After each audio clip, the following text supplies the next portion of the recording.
We are the patriotic party. We are the party that stands up for decent working people, and we are the party on the rise.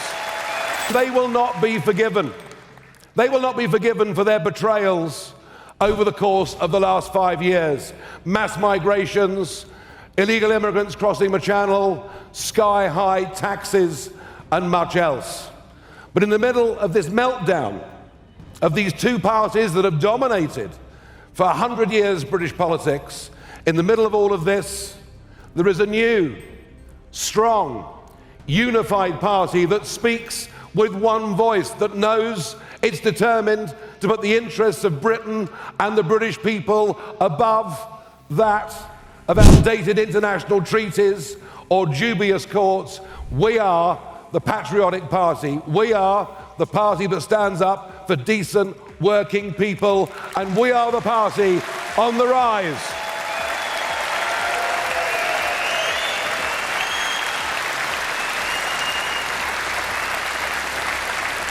Just think, I stood before you this time last year. At this very conference, we only had a handful of branches around the country. We now have 450 branches that we've set in place.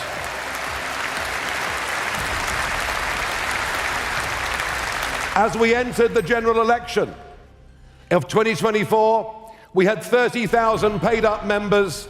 In the last hour, we've gone through 240,000 members.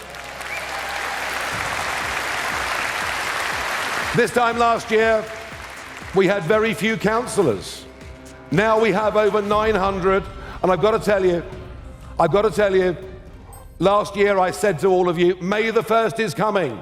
Volunteer to stand in the county elections.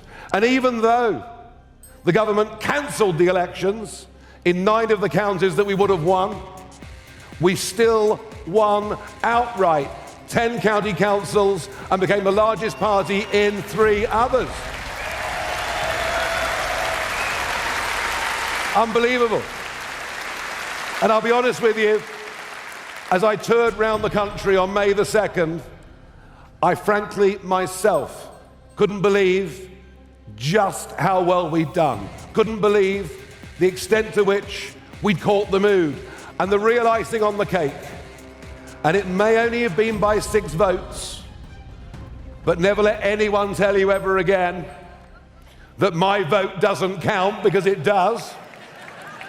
And we got Sarah Pochen elected in the Runcorn by-election.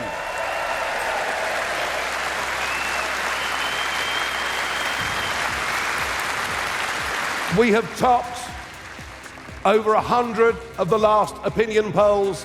Our lead is between 10 and 15% against any of the other parties. And I tell you what, given the state of chaos they're in, I think we can increase that lead further yet. Folks, it's happening.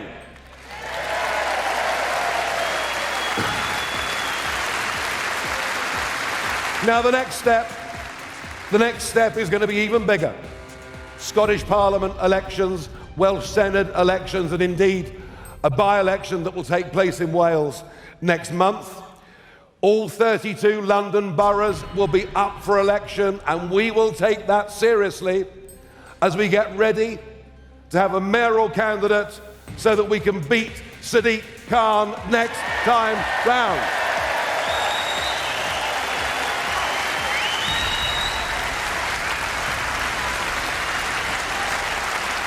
We're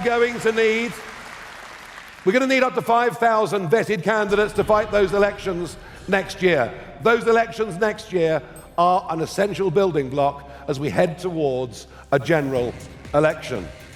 Now, talking of the general election, it's supposed to be in, I know you want it now, but it's not going to come now.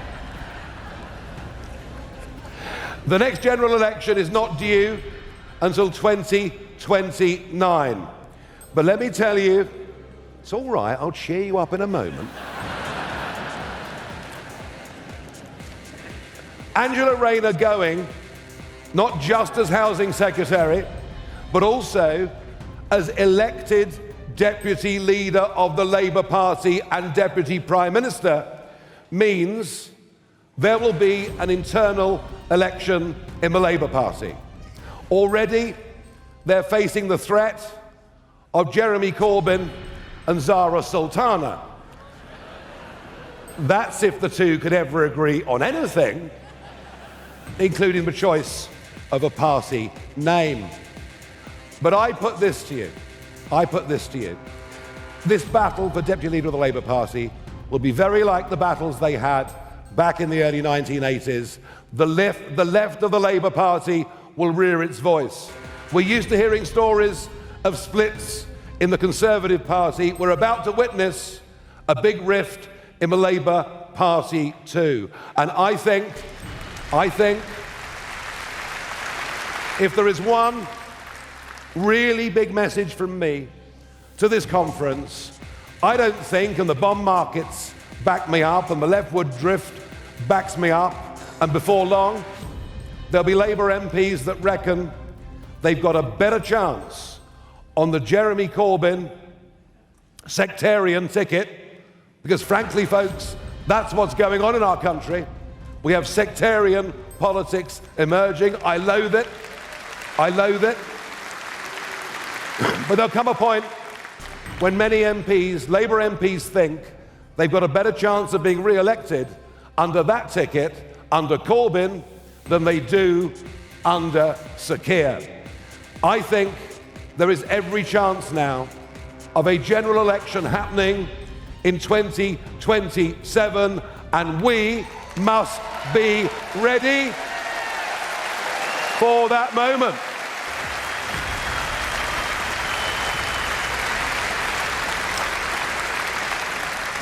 Now, we also as a party have to raise a lot of money, and we're making progress. Our Treasurer, Charlton Edwards, and his team doing a great job.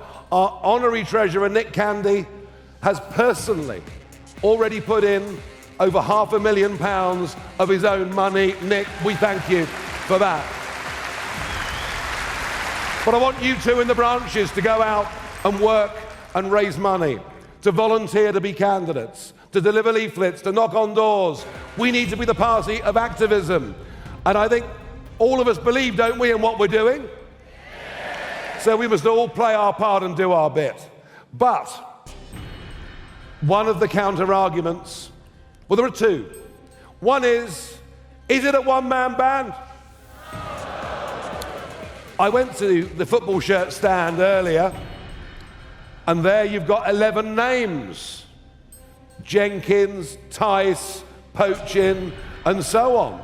11 of our most senior elected representatives. And I stood in the middle and held up the shirt that said Farage, and the BBC asked me, am I a one-man band? I said, look at this lot behind me. And one of the joys of this year has been seeing so many other senior reform figures appearing on television, appearing on radio, writing articles for newspapers. We've broadened the scope, and fresh new people are coming in. People like Colin Sutton, the legendary detective, heading up our Police and Crime Commission. People like Vanessa Frake, the toughest prison governor in the country. And many more talented people will come, and I don't believe that all governments have to be MPs in the House of Commons. That's the convention, but it doesn't work, does it?